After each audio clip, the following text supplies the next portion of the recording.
So I want to give you an opportunity to look closely at some verses in Mosiah chapter 10.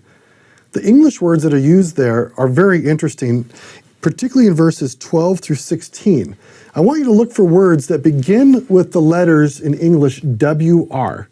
And it's interesting, in English, words that begin in WR have at their core meaning something that's being twisted.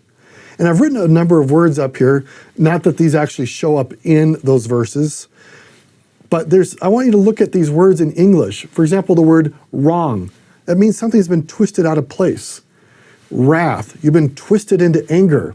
A wreath, right? We hang them up at Christmas time. We twist them into shape. A wraith, if you happen to be a Lord of the Rings fan, you have the ring wraiths. These guys have been twisted out of their normalcy and they become evil. A wrist is something that twists. In fact, you also have the word right, because you have to twist your wrist as you're writing. To wrangle, you might think of like a cowboy wrangling with the animals. A wreck, something gets twisted and mangled. A wretch, or rot, or wrinkle.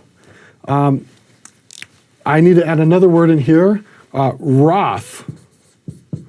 Okay, where somebody gets all bent out of shape with anger.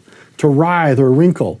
So I want you to think about how the WR words are used in verses 12 to 16, and think about the twisting that's going on, and what do we learn about what God is teaching us, about what happens when people don't listen to him, and what they're going to receive when they don't keep the commandments. What I want you to particularly look at is the stories that were being told in Book of Mormon times, and we can apply it to ourselves. I'll just give one example. We're talking about why the Lamanites took over the Nephites, and Limhi is explaining to his people that their ancestors, Laman and Lemuel, were wroth. They were twisted out of shape into anger against Nephi and against Lehi, and it caused this division.